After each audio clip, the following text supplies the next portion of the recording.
excited about our today's guest. It's my dear, dear, dear friend, foremost, but clearly very super famous person and very well established. Who's the super famous person? Where the super famous person? I'm trying to find him. Exactly. That's why I love you, because you're very humble as well. Yes. Oh my God. It is my dear friend Erwin Benedict Valencia. Is that Yeah, your look at whole that. name? Wow. This may be the first time you actually said my whole name. I know. Feels kind of weird, doesn't it? I know it does. Yeah. I'm used to calling you E, right? True. Yeah. True. Yeah, you don't even call me EBV, which is obviously the acronym of my EBV. whole name. EBV. EBV, yeah, because of the B. So, Yeah. but you've always known me as E, my darling. So we'll keep it at that. That's so exciting to have you here in Estonia, in my studio, because we were talking about it, that we're gonna do it like online at some point. Yeah, for sure. But it happened like that, and I'm so happy and so excited. No, the person you need to be thankful for this situation is Carmen, because if it wasn't for Carmen, that kind of reminded you that, hey, is your friend actually here? Maybe he should do the podcast with me. Then this would not be happening, because this whole time I arrive, I'm like, she hasn't said anything about me being a guest on her podcast. So I was wondering, did she just forget that I'm like a podcast interview pro? And she just left me to dust. And thank God for Carmen that reminded her. It's like, hey, maybe he needs to be on the podcast. He's here in your studio. And I said, you know what? If I have to, fine.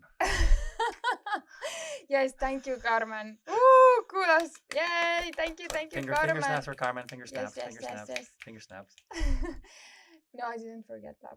Oh, you did. Stop it. Yeah, I did. Yeah, just like you forgot the fact that I was on time, early, and ready to come to this podcast interview. Don't go there. Meanwhile, I'm just saying. Okay, love, but can you please introduce yourself? Like, let's start from what are you doing today? Today's topic is going to be mostly about gratitude. And I know that you're which I'm also so excited about, because it's like one of my best tool, like one of my favorite tools in this world to use for living a happier and more fulfilling life. So I'm very excited to get into that. But first of all, I would like our listeners to get to know you a little bit more. So let's start with what are you doing now, like professionally? Professionally, I'm sitting down in your chair and doing this podcast with you. Could At be a this profession. moment. At this moment, you said right now. So Right this is exactly now. in Estonia. That also happens to be a Mind Valley University event. But kidding aside, so for your listeners who are out there and in here on the microphone, my name is Erwin Benedict Valencia, also known as E, also known as EBV, also known as Kuya Erwin, which means older brother on the streets of the Clubhouse social media app. I am a well-being expert and gratitude evangelist. I'm also known as the godfather of gratitude in the world of the gratitude world. I guess the gratitude mafia that's out there. And, I'm also, I think the funny thing that, and I say that also because there's so many things that I do, even from a professional standpoint, that I think the one word that has always been an easy way to describe me is a multi-hyphenate, a polymath, or as from back in the day, you could also consider me a Renaissance man. But my world that I currently live in is the place where well-being, wellness, and high-performance sport is involved. So I've been blessed for a number of years now to be able to not only bring my own personal flavor of healing, of clinical skills, but in the world of high-performance sport, whether that's in professional basketball in the U.S. or in professional baseball, or it's in English Premier League football, or it's in La Liga in Spain, or it's in Australia or New Zealand. I think there's so many, there's only a few people in this world that have both the, I guess, spiritual side of things, but also the sports science side of things. And I've been blessed to be both. And I think it's one of those things that that journey just brought me to where I was. And I'm lucky to be a representative of multiple worlds, so to speak. I mean, on top of the fact that I'm a nonprofit founder, I'm an NFT founder, I'm a thought leader in the world of Web3 and the metaverse, and of course, more than anything else, I'm a mentor. I think that I'm most proud of is my ability to be able to not only coach but mentor those who aspire and dream to be bigger than they are or have the capabilities to. Mhm. Well, thank you for that thorough introduction. I'm like, where should I take it from? But mostly, you're living in New York now. Hmm. Am I right? Hmm. But you're Yep. traveling around with your team. So I want to emphasize that back because that's so cool. So you're working mostly with NBA? Yes, I work. I work. I've just finished my 8th season with the New York Knicks basketball team Mm-hmm. as the team physiotherapist, but also the first ever wellness director in the NBA. The NBA wellness Woohoo! lead, and so I just finished my 8th season. I'm going into my ninth, Mm, and prior to that, I was in Major League Baseball as the Major League Rehab director. So I've been in professional sports for about 16 years now, mm. but in the industry of sports medicine for probably almost 20. Oh, wow. But what's your background then? You say you're like sports medicine. Yeah, so there's a lot. So yeah, just like my life, Yeah. just like yours, Mm-hmm. I think many of those of us who can't always contain ourselves to just one thing, but rather want to continue to grow and try to evolve accordingly. We go through many hats, no pun intended, and many titles. And so, my background, I started at university with physiotherapy, Mm-hmm. went to the U.S. to get my to study for my board exams, got my board exams for physiotherapy, ended up moving to the East Coast for a graduate degree in sports medicine, athletic training, and strength and conditioning. Spent my summers at Stanford University for my internships to work with more higher level university athletes, and Mm. then in found myself at Yale after I finished graduate school for a fellowship in sports medicine and also bioengineering and helping out with research. And then went to New York City, was practicing at a high volume moving clinic on 53rd and Madison in Manhattan, seeing about 30 plus patients a day as part of the growth that I needed to have. And then Mm-hmm. afterwards found myself working in professional baseball as a like minor league athletic trainer, which is more like your I think what do we say, like academy team, like an Mm-hmm. academy team, so to speak, in baseball. And then after that, that year later, I found myself in the top team, in the highest level team in baseball, and stayed there for the next 7 years.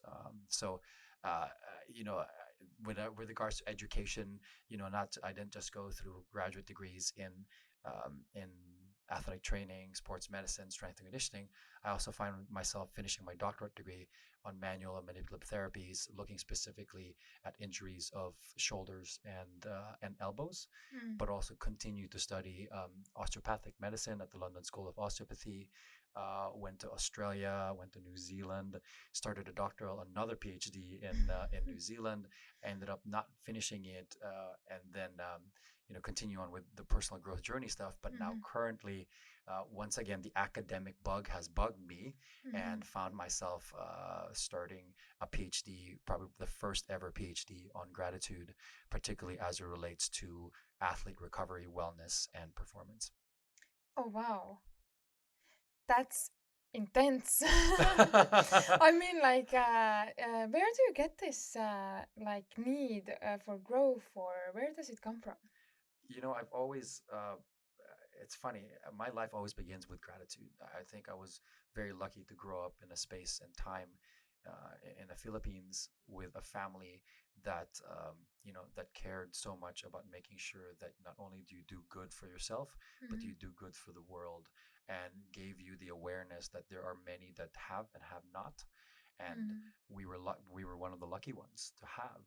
And Mm-hmm. right outside our doors in the Philippines were many have-nots, and it was almost a responsibility for us to be able to help them, lift them up. And so I think this need to grow, this need to evolve, comes from the fact that I was born lucky.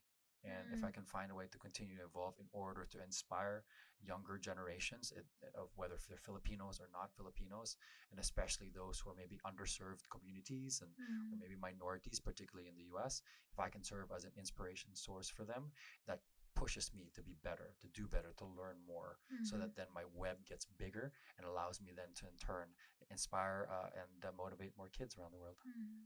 Well, that's so beautiful. I think we spoke about it yesterday when we had dinner, is that I think there's a lot to do here with your culture also, Hmm. like the cultural Hmm. background, right? Yep. Like that's beautiful how you grew up and like the mentality of taking care of the less fortunate ones. Hmm. Yeah. That's kind of the mentality that you The were. the the very cultural aspect of that I've completely engulfed is a word called bayanihan. Mm-hmm, Bayanihan comes from the words bahay, which means the house.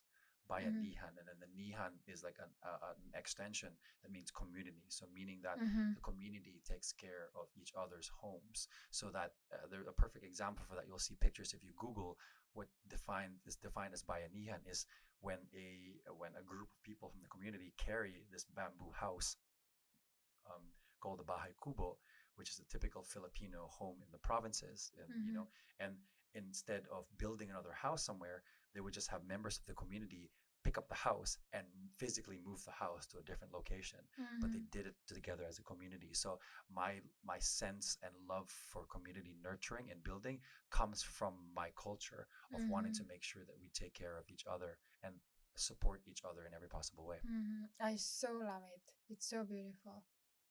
Like I really, really love that. Thank you. Yeah. But so when did you get into the gratitude? Like I understand you, it's been part of you Mm-hmm. since even before you went like into the degrees and all the like how do we say like science behind it, Yeah, yeah, yeah, right? yeah. But how did you get into it? Like tell me about like your personal story and then we Yeah. go into the. No, absolutely. I think it began obviously, as I just mentioned, you know, being reminded that we were lucky and that we needed to be thankful for that. I think that was definitely ingrained. Obviously, the Philippines is a very Catholic country, Mm-hmm, a very giving country, and it's something that I think it was ingrained into us growing up. That mm-hmm, say, hey, there's kids in Africa that don't have food. There's kids in the Philippines that don't have food.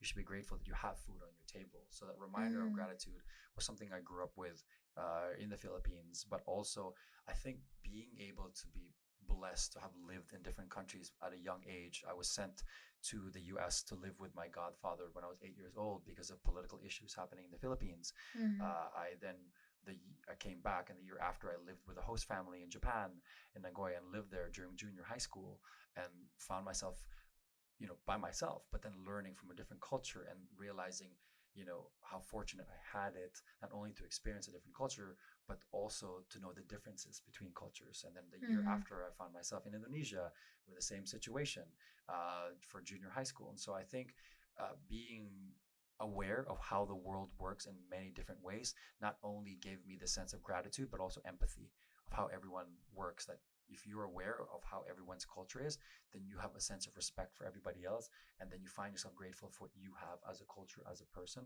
or how your family raised you. So that's really kind of where that began. But I think, I just want to stop here for a second yes. because for you it's like so natural. I see like you talk about it like it's it's so normal. Mhm. But actually it's not. It's not at all. Like for so many families it's not taken. Like I don't know a lot of families that grow up like that. Maybe in your culture it is more like norm that people remind you of, like, or their kids, like you should be grateful or thankful. But I don't think it's a norm in Mm, today's world, or the way people are growing up. Like interesting. it's so beautiful to see how you're talking about it. Like it was part of your life Yeah, since yeah. you're like growing up, and that's what you're kind of going around the world and into different cities and countries even, and still having that gratitude in you. Yeah, you know what? I didn't know the difference. Yeah, I thought Yeah. this is what life was about, and I will always be grateful, ironically, to my parents. And I will Mm, always say that I was so blessed that they did a great job with me. They did a great job with my sister. They did a great job with my brother. I think all we can mm-hmm. ever ask for our parents is that they do their best, and Yeah. if they instill values within you, you make your own decisions in life. And even though I was a rebellious kid, I want to do things differently. I think me being sent all over the world was actually a gift rather than Yeah. something I would have done. I would have done it myself, basically, eventually, Mm-hmm. but they did it for me. And I think Mm-hmm. they had to do it because of political stuff happening in the Mm-hmm. Philippines. And so I was very blessed because I wouldn't, if it wasn't for my parents' intuition to send me out, then maybe I would not be here today. I wouldn't be Mm-hmm. alive. And so, so I think that comes to that. But when it comes to, and first of all, thank you, by the way, for witnessing that and seeing me Mm. through that. It is something that's natural in me, Mm. and it's something that I've been very, very lucky to have been part of my life since day one. And so it isn't like an epiphany that I went through. And I know I have friends and colleagues who are in the world of gratitude that maybe something bad happened or they were going through stuff. But me, it starts with positivity and from such a young age, and I didn't know the difference. Yeah, So yeah, I thought just everyone was positive yeah. or everyone was Exactly. grateful, Yeah, you know? wow. Yeah. So yeah, it comes natural to me. But I think it wasn't until maybe 2015 that I got focused on it. Mm. And funny enough, like many things in my life, it starts with a woman. And in 2014, I met somebody who, we dated for about a year plus. And in 2015, she was one of these people that was a reminder for me of the need to be accountable for what you are grateful for. She would always say, "So, what are the three things you're grateful for today, and Mm. why?" And I go, "Well, I was born grateful. This is what I've always said. No, no, no. But I want to know what it is for you today at this moment, and why those are what you're grateful for." And Mm. I initially I said, "Are you trying? Stop coaching me?" Because she was Mm. a coach. I was like, "Stop coaching me. Stop trying to coach me." And but it turns out she just wanted to understand what level I was dedicating to the actual practice of gratitude. So it Mhm. was a good reminder, and it wasn't until 2015 when we broke up. That was 2015 or 2016, 2015. And when she left my life, probably a month afterwards or so, I missed her asking me these questions and Mm. holding me accountable. Mhm. And so it was one of those weird situations where I just woke up one day and said, you know what? I just need to, I'll use Instagram to basically share what I'm grateful for and why, so I can hold myself accountable, not just to myself, but whoever decides to follow me. And Mm. actually, ironically, it's become such a gift because I've been doing daily gratitude now for 6+ years. Oh And wow. people from all over the world have mentioned, it's like, man, yeah, I wait for what your gratitude is every day, Mm. whether they're from India, whether they're from the Philippines. And there's like, yeah, you're speaking truth. And I just love to see, because it is a representation of who you are. And Mm. so it's been kind of interesting and it's that led me to really starting studying it, not only the Mm. art and practice of the different ways gratitude is presented, but now the science behind it. So Mhm. that's been kind of a fascinating journey.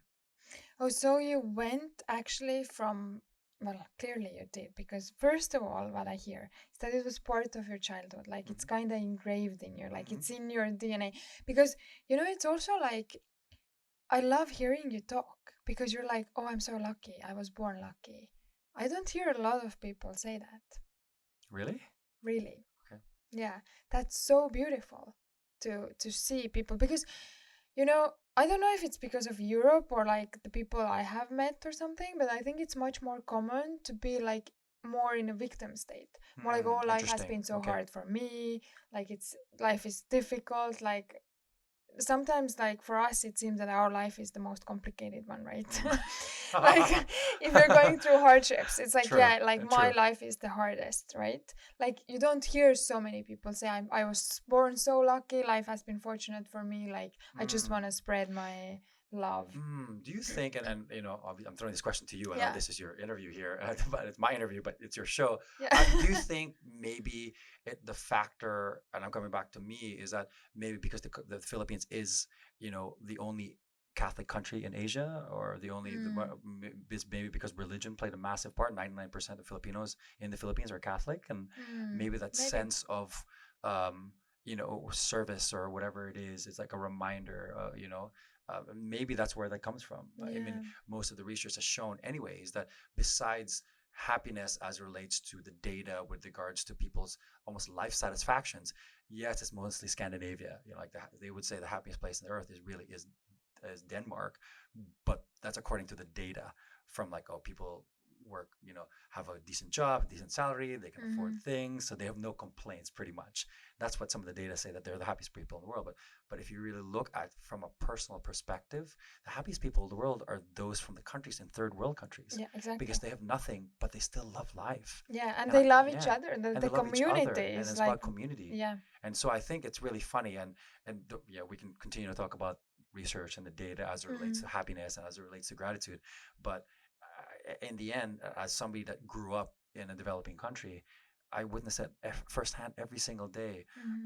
of people just being thankful for what they have, even they had nothing. Yeah, yeah.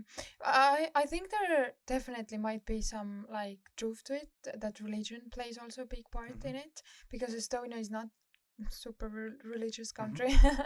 And like I think we're one of the most atheistic people in Hmm. the world, so there's a very big community of spirituality is a Hmm. big part here, which is great, which is awesome. Yeah. Now for me it really supports like my mission and my community Hmm. right now, but yeah, I think that that might play a big role Hmm. there. Yeah. And then I hear you say that you went into the practice like with your previous girlfriend. Hmm. Like it came into your life more consciously. Yeah. You started practicing it. Hmm. Yeah. So my brain went wild. My heart was on fire. Finally discovering that many of the things that I did intuitively now had evidence to back it up, and there was a university in an Ivy League university that began the study of it, and that was University of Pennsylvania. And Martin Seligman, who is known to be the godfather of positive psychology, was one Mm-hmm. of the first to develop 23 years ago. Him and Mikhail Csikszentmihalyi, who's the godfather of flow, who was the guy who started the whole research on flow. They were together creating this new branch of psychology called positive psychology 23 years ago. Mm-hmm. And it's funny to think about that, because now you're like, wait, people just started studying about how to be happy and to be positive only 20 years ago, when Mm-hmm. so much of the world has, obviously has changed, and so much, there's been so much like wars, and there's so much this, misunderstandings, and nobody took a moment to say, we're always thinking about the bad things that happen to people. Why don't we think about the happy things or the good things that happen to people? Mm-hmm. So I was very blessed to have that discovery and find myself going through the positive psychology program at University of Pennsylvania, which gave me that validity, because not only was I studying positive psychology just in general as a personal research, I was studying it at the place it actually started. Mm-hmm. And that was like such a an amazing aha moment for me, because the first paper that was sent to us, okay, this is your homework. The first homework was about describing who and what defines the happiest people on earth, Mm-hmm. and things that were written there literally described me.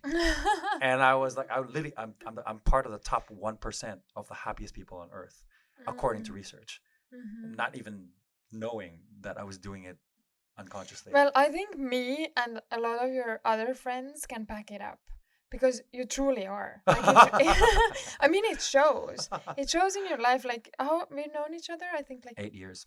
8 years now, Hmm. and every time we're in touch or we have a call or whatever, like there's always this positivity coming out. Clearly, you have some moments also where you're going through some challenging moments, but there's always this positivity, like just like shining out from you. Like it really is, it is the truth. Like it really comes out. Thank you for seeing me that way. Yeah. Thank you for being that light in the world. Mm. But is now the gratitude part of the positive psychology studies? Was it like. No, so that was part, because in the end it all comes down to well-being. Mm-hmm. So what Martin Seligman and the whole cast and crew at the University of Pennsylvania did is, how then do we quantify happiness, and what does happiness do in the overall sense of a human being, especially from a mental health standpoint. So Mm-hmm. what they did is they created a quantifier, an objective way to measure really what well-being is defined, and that's defined Mm. by the PERMA score. So the PERMA score is really the most objective findings, where happiness is just a positive emotion. It's one of them, Mm-hmm. and there's 5 different categories. And if you put that, you come up with a number. Come up with a number, and that number will define where your well-being is Mm-hmm. at any given point in time. And it's like a car level. Like sometimes you're happy, but then your engagement and your ability to maybe study or be in flow is not that good, or your ability to be part of community is not that high. So maybe that's low. And so it's like, Mm. it's an interesting thing to look at, especially if you're looking to study overall well-being of human beings. And it's been Mm. fascinating for me, because then it's like I almost found like a north star. Mm. A north star. Yes, we live in a wellness world, but wellness has almost been misconstrued with spas and all that stuff. Yeah, yeah, yeah. So that's why when well-being came out, it's like being well. It's like the actual being of being well. And so that really became a North Star for me and helped me define that there is a possibility for me to study gratitude in an actual scientific sense, which I am through a PhD at the University of Granada in Spain.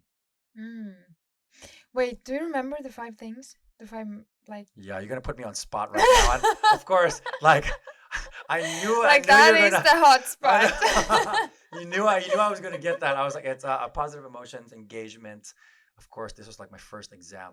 Positive emotions, engagement. Oh my God. Was there community? That No, kind of it's came out? community is under something. Oh, So, okay. oh my God, I hope my teachers don't see this. Don't fail me now. I already finished the program. So that literally is class number 1. Oh Yeah. my God, can we look it up? Yeah, We we should can look look it it up. up. Yeah, yeah, We yeah. can put it under Yeah, the yeah, yeah. podcast as Perma. a. So perma score. So remember that. Yeah. Yeah, positive emotions, engagement, and technically gratitude and happiness are actually under. That's why it always stuck to me. P always stuck to me because gratitude and happiness are in the same kind of line as it relates to positive emotions. But the difference, what they've seen is with the study of gratitude, is that gratitude is actually, from a neuroscience standpoint, is the only emotion, feeling, or variable that we as humans experience that has no negative polarity. So, in a sense, you can be happy, but you can still be sad while you're happy. You can be overjoyed, but kind of be angry at something. But when you're in the state of gratitude, there's nothing else that come inside you. If you're truly in the pure sense of gratitude, almost like a sense of enlightenment or being ultimately mindful or in flow in a sense. But flow is engagement. It's another thing there. But sometimes with flow, it's like this temporary thing, and then and then it's gone. It's fading, and some of the research kind of has shown that. But with gratitude, there's certain hacks and practices that when you do, that state just lives on in you, and it's a subtle thing that maybe not everyone notices, or maybe you don't notice, but everyone else notices. So it's kind of very interesting, and that's one of those fascinating things. And it's like that's why some authors would say, and some research would say that gratitude is the most in a sense, the most transformative force in the universe. Even though you would say, well, you can argue, it's like, well, that's love, right? But love there's so many branches of love. There's agape, which is universal love. There's romantic love, but then even in love, there's heartbreak. So there's still like this negative polarity. Well, that's interesting. Yeah, yeah, because I just wanted to ask this question, but you kind of already went into it. Like, why gratitude? Because this positive psychology is such a big, like, there's so many things, but you decided to concentrate more on the gratitude. But that's exactly, I hear the reasons now. Yeah, but it's also, like this is one of the reasons. But also it's the fact it's I lived through it. I began my life with it, and to be able to find something I can anchor myself in, and actually use the science to then use for a bigger perspective and to be able to scale it, was something I was so fascinated by. And plus, nobody has ever used gratitude in a world of sports in the way that we're using it as it relates to finding how athletes' wellness levels and athletes' recovery ability, or even their performance on the court. No one's done that yet. I'm literally the first person that's doing this. Oh, wow. So. You go, I'm proud of you. Yeah. That's cool. Thanks, my darling. That's cool. That's amazing.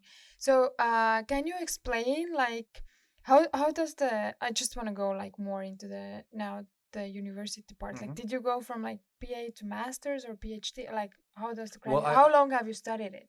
Well, right now, because I already have my first doctoral degree, so this is my second doctoral degree. Clearly, Geek, everybody. I'm a geek. You can be a geek alert. too, and I still look cool. Check the hat. Yeah. Sending love to Willie Hampui, by the way. Love in the hat. Thank you, buddy. No, this was the funny thing about the PhD program in Granada in Spain is that initially I was trying to find a way to do it in the US. I was thought that maybe I could do it at the University of Pennsylvania because that's where the birthplace was. But I think that the challenge for me was American universities are so complicated with their PhDs because they want you to actually be full-time in it, be a teaching assistant, but also live this kind of, you have to still go to classes and live this poor PhD situation. You have to go through it, then you have to go through the struggle.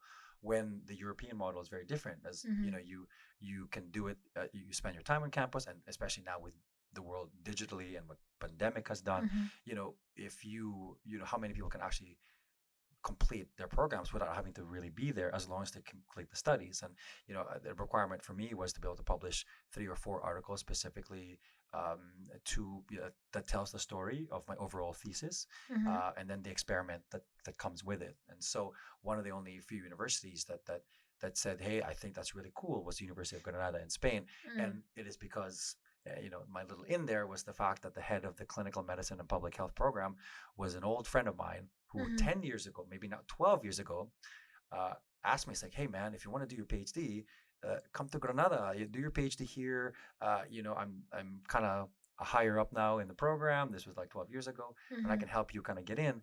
But just the communication back in the day when internet wasn't the best, and even the professors didn't know how to really use email that much, it was terrible. And not only that, he was like, "Yeah, so I said, "What do you want to study?" I was like, "I'm thinking something from, let's say the hips." And at that time, I was fascinated about the hips and hip movement and the back. And he goes, "Well, there's a researcher that's doing stuff with us from, I think, Sweden, that is looking at the pain patterns in the calf muscle." And I said, "Yeah, no, I have no interest in just being an expert in what the pain of my calf is." Wait, but is it somehow connected to sports, the degree you're doing in Yes, gratitude? yes, Oh, really? yeah, Oh, and that's very specific. very specific. Yeah. So Mm. also another reason why is that, so 12 years later, I call my friend Manolo. Guess what, buddy? I think I want to do this PhD with you this time. And I talked to Mm-hmm. him, what were you looking at? I actually want to go towards kind of the mindfulness, but also mindfulness and adding gratitude. And he goes, "Did you know that my studies have always been sports and mindfulness, right?" I go, "What? Like 10 years ago?" He goes, "Yeah. Why did you tell me Mm, that?" And he goes, mm. "I don't know. You were talking about the hip. So I didn't know you were keen on that." And I was like, "So you're saying we could have done this like 10 years ago?" Uh, Mm. it, Clearly, it wasn't my time There's a to do divine it. There's a timing for divine timing everything. with everything. Yeah. And I believe that it was Mm-hmm. now, because now I've almost done the work myself to be able to get Mm-hmm. to the point studying the art of it. Mm-hmm. And now the science that I've been so fascinated about is now out there, Mm-hmm. because what, 10, 12 years ago, positive psychology had only been a decade old, and I wouldn't have the research to back up the stuff I want now that I'm looking at it on sports. Mm-hmm. So it's really fascinating divine timing wise. So I called him. I said, "Hey, you think we can do this?" And he's like, "You know what? We actually can, because I'm also now the medical director of the Granada Football Club, and I have conversations with the Granada basketball team too now. So Mm. maybe we could do your research with the teams already there for you." And I was like, "That's good, because it's going to be challenging for me to do the experiments in the US because of liabilities, the IRBs, the things that you're not allowed to do because of human performance stuff in the US. They don't really like to test things because there's so many, especially in the NBA, where there's a basketball union where the players, you have to ask permission about everything, so you can't study anything with them." So I said, Mm. "I'll just take it to another country." And Oh wow. So yeah, that I really wanted to ask. Like, can you apply that with your MBA team, or you're not actually I like can't using it? do the experiment with them. Hence the reason why I have Okay. to do the experiment here in Europe. But then the results I get, I can then replicate, because technically Europe will be my pilot study. Oh, Then if I okay. get results, publish my papers, people are fascinated. They'll be like, "Ooh, maybe we should try that in the US." Oh wow. Oh, you mean like do the experiment but can't you use like some other experiments that have been done already? Just the challenge, the challenge of trying to get it done in the US is because, number one, the experiments that I'm looking at least with the technology, is based in Spain. Mm-hmm. That we have, like, the university has an app that they created as it relates to how to study um, the wellness factors of the players. Mm. So what I was just going to do is add the element of gratitude for Mm-hmm. something they've already been doing. Okay. So that's why I'm adding that little plus thing to add for Mm. them in the So it's little very app. specific. That's why it's Very better if specific. you have to do the experiment so you can take it back. Yeah. Oh, that would be so interesting. I would love to know the results. Like Well, see, so interesting to see like how I'm the in the how midst of trying to get this experiment going.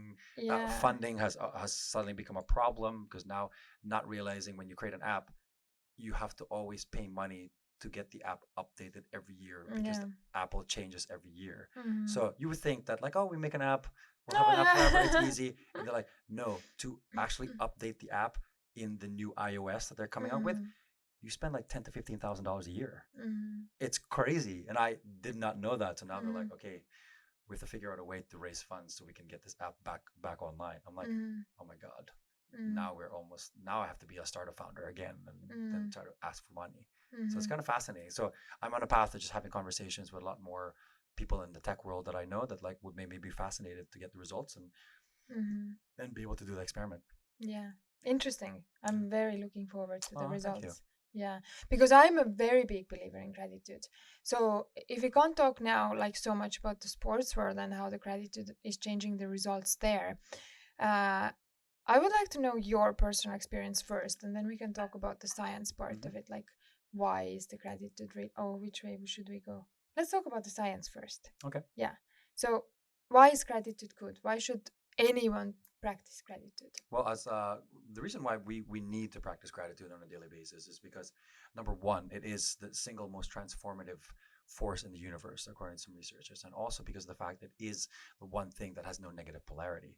So, as I talked about from my childhood, and my parents always saying, "Hey, you need to be, you're lucky, and you need to be grateful that the fact you have food on the table every day, while kids outside our door don't." Mm-hmm. And by doing that, it instills this sense of empathy in you as you go through your days and the reminder for yourself that you can live fully at a high level of well-being just by simply being grateful. Mm-hmm. And ironically, as I've done that for my own personal self, it's like I think I don't notice the big differences because it's something I've been living with since I was a Mm-hmm. little kid. So, but to see that in people that I've inspired is probably the biggest gift that I've been able to give people. Mm-hmm. Whether it's my mentorship group, whether it's the gratitude gang from Mm-hmm. either the metaverse or in real life, I think uh, people now realize its power, and to be able to take a moment and stop and just be simply be grateful allows you to then have more love, from a perspective personally, from more love, more patience, um, and also have a bigger sense of service, not just to self but to others. And I Mm-hmm. think that's the reason why for me it's been my most transformative, powerful force. Mm-hmm. But that said, the science has also proved it. When Yeah. you have more gratitude, you are less depressed. You have decreased heart rate. Decreased heart rate and the when you're in the presence of it, and then which then in turn allows you to have less cardiac conditions. It allows you to have more empathy, and also gets you less fearful of taking risks and stuff like that. So I Mm. think there's so many good things that come out just by simply having a gratitude practice. And Mm-hmm. there's even levels to that. I mean, I stack my gratitude hacks like one after the other, so that then if my perma score is, let's say, at the 95, I just want to be 100 every day. Why? I can just stack another hack to make me Mm. even more grateful. And then I can Mm. walk out, and that's why I radiate with sunshine every day, because of the fact that I stack my hacks. Mm. Mm-hmm. Well, yeah, I believe I like the last part that you brought out, and I believe that holds true for me so much. Is like which I appreciate very much is that taking risk part, because for me, like there's kind of even like no risks. Well, there are risks, but I kind of enjoy them because I'm Mhm. like, okay, I'm grateful for the lesson. I'm Mhm. grateful for the growth. Like that is the attitude. I'm already like stepping into the world or stepping into the next experience, even if it is fearful. I'm Mhm. like, I'm sure that like the underlying attitude is already like, I'm sure I'm going to learn from it. Mhm. I'm sure there's some lesson here that I'm after going to see and be grateful for sure. Like, I think that's what gratitude is really brought to my life, like Mhm. right now, what allows me to evolve or grow in a, Mhm. such a fast pace. Other benefits for sure, like being happier and like, Healthier. Yeah. healthier. Yeah, Mhm. health is a very big thing. Mhm.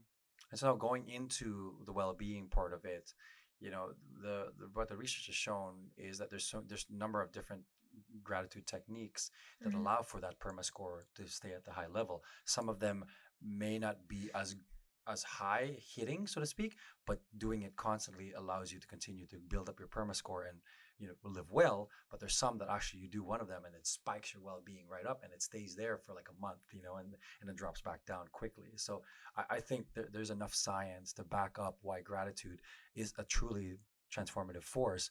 And if you Mm. practice it every day, it allows you not only to have your well-being at those high scores from a data perspective, but also to be able to live life Mm-hmm. fully. What is the gratitude practice that?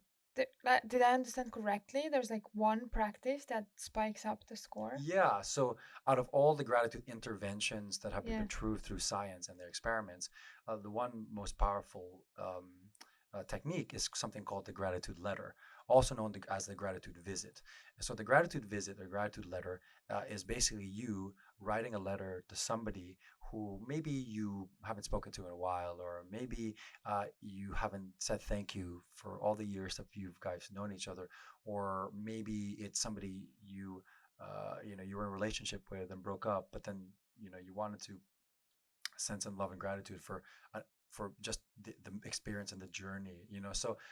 So the reason why it's so powerful is, number one, the gratitude letter is you basically have to write the letter with your hand, and then you make it plain.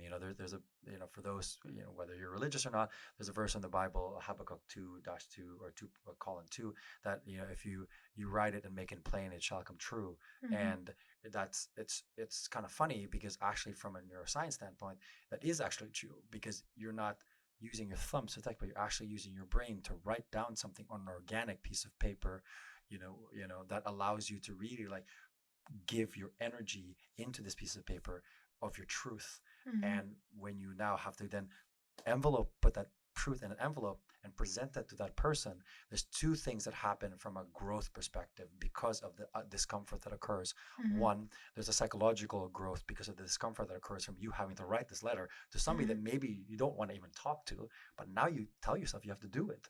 Number two, when you now present that letter to that person and either A, read it to that person, or have that person read it to you while you're in front, Mm-hmm. you know, that's a growth perspective from a sociological perspective, because now there's a social kind of weirdness that occurs, but you have to get over it, because Mm-hmm. once you get through that discomfort, then comes growth and evolution. And Mm-hmm. so I think that it's to be able to listen to that and see that those were some of the results is so fascinating, because not only do you now grow that feeling of well-being after that occurs, of the receiving and giving that occurs from that, is by far what they've seen is the number one positive psychology intervention that has the highest degree of change, and that change can last for a month. Oh wow. There are some interventions like three great things like journaling, that if you do, maybe you do every day, they can last longer, but it's because it's like taking your supplements. You take a little Mm-hmm. bit, and every day it builds up, it builds up, it builds up, and to the point that now you're going on for maybe well-being wise, you can go up for like 3 months, 4 months, Mm-hmm. 6 months, and it's still working, but it's like a supplement, little by little. Mm-hmm. But with regards to the gratitude letter, it's like taking, it's weird to say this, it's like taking like a, not a supplement, but actual like medication, to kind of like, oh, that pain medication, and you're like, oh, it's actually taking like a paracetamol or ibuprofen. Mm. It's like, okay, now my pain's better, but Yeah. it's doing it for good, Yeah. And so, if imagine if we can just write somebody a gratitude letter once a month. Mm. Imagine what kind of change you can create, not only for yourself, but for each person that you send that letter to. Mm. I mean, that's legacy right there. Yeah, for sure. Does there has to be a difference? Like, is there a difference if I write it to a person who has hurt me, or someone that I'm like genuinely grateful? Or is there a Not necessarily. I don't not think there's been necessarily? enough research to support if there was a difference between if somebody that hurt you or that loved you. I think Mm. it's the mere fact that you're putting the effort Mm.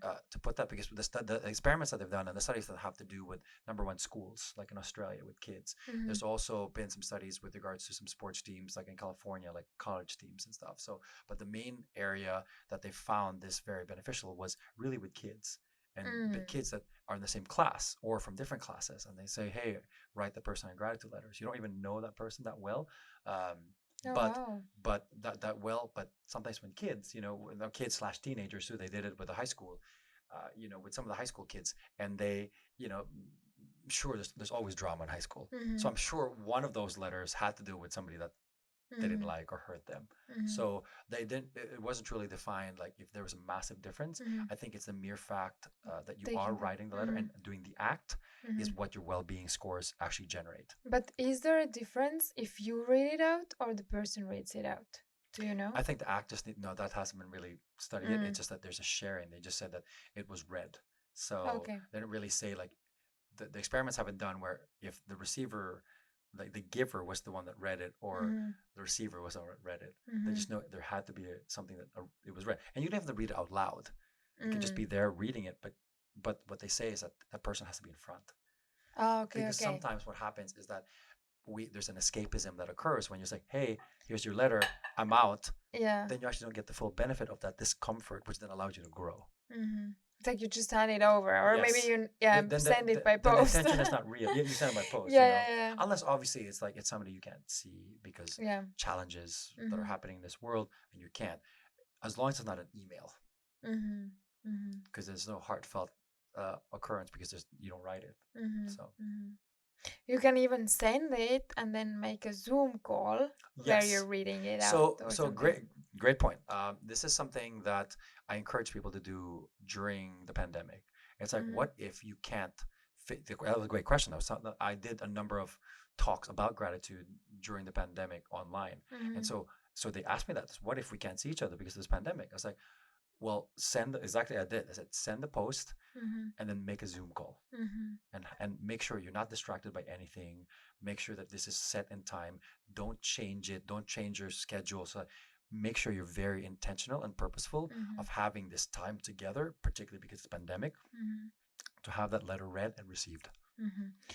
So, our listeners, for me, it's so important that the podcast is just not us talking. I really hope, like from most of the podcast, that the listeners can take some practical tools into their life. Mhm. So, I would really want to stop here and emphasize that. So, if you want to take anything out of our today's talk with Erwin, then please do that. Like, please write a letter to someone that you want to express your gratitude for and do it by hand.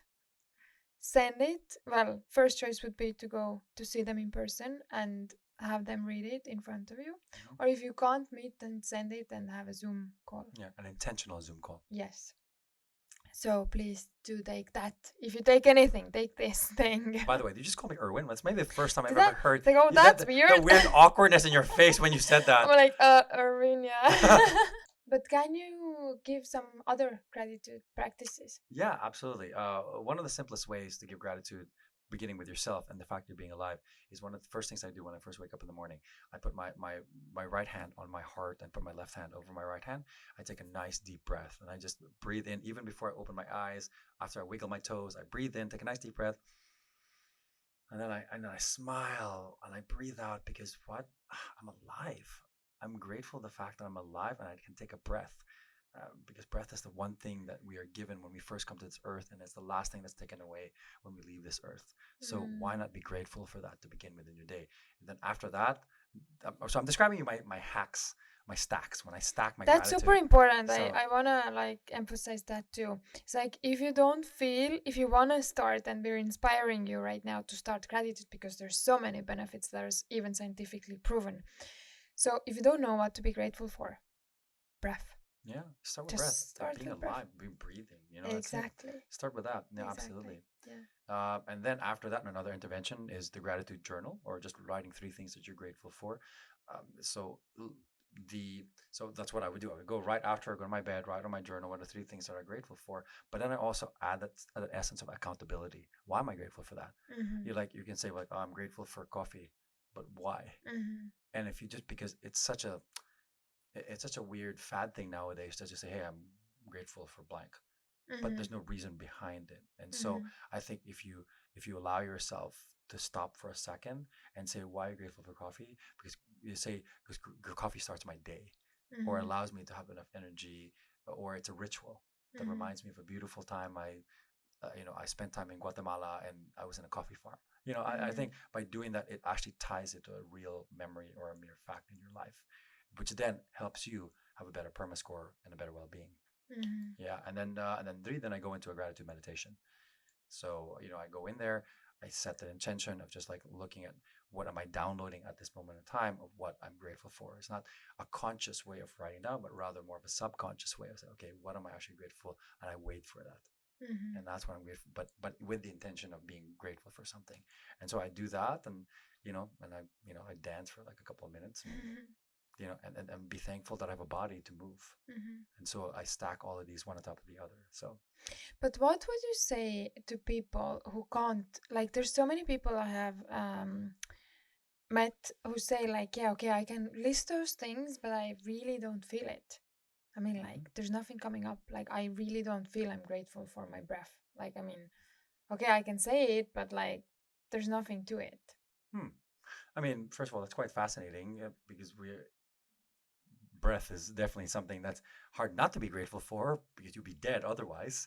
Uh, but but maybe in a sense, I don't know if I'm correct me if I'm wrong. Is Yeah. maybe it's just the awareness isn't there yet of the difference of whether having it or not. So I Mm. say that like I think maybe people that don't are not grateful for the breath never had something in their life that have happened that they didn't have that breath anymore, Mm. or have a family member maybe die of lung cancer, or something like Mm. that. I think sometimes people have to get on their journey to realize that they are lucky, that they should be grateful for something, Mm. including breath. Mm. But would you say that for them it would be better to start practicing it even if they don't feel the Yeah, gratitude? yeah, and I think you should. I think and the one easy thing, if you don't want to go too deep into it, is just writing a journal, like just literally. I mean, you can on your own if you don't feel like it. You on your own you can just write 3 things you're grateful for. But there are journals out there that prompt it, Mm-hmm. and now it makes you have to think. And when you prompt it, I think sometimes for those who are not used to journaling or don't like having to do that, I think having a journal that already prompts you, like the 5 minute journal plugging, allows you to. It's an easy way to get into it. Mm-hmm. And then once you continue, now you stack a habit. You start doing it for 21 days to 23 days. Now it's a habit. Now you continue to do it. Now you get even deeper in the practice. Mm-hmm. So is there anything else you would like to share, or we can stop it here? Make sure to visit my Instagram page to get your daily gratitude. Mm-hmm. Whether to be inspired by me or just a mere fact as a reminder that you need to be grateful. Yeah. And if you're in the NFT world, make sure to check out gratitudegang.io, because that is, I think for me, has been fascinating because now it's not only turning into a community on the internet or online in the metaverse, but it's becoming a real life thing. Mm-hmm. And I'm excited to see where it goes. Yeah, me too. Super Yeah. excited. Thank you so much for being here. Thank you for sharing those tricks. I hope we can like hold some event soon online or even here. Like we had an amazing I event. know, Thank right? you for having it Of here course. in Of course. Estonia. It was amazing with like all the international people. And thank you. Of course. It's my pleasure, my honor always. Thank you for listening.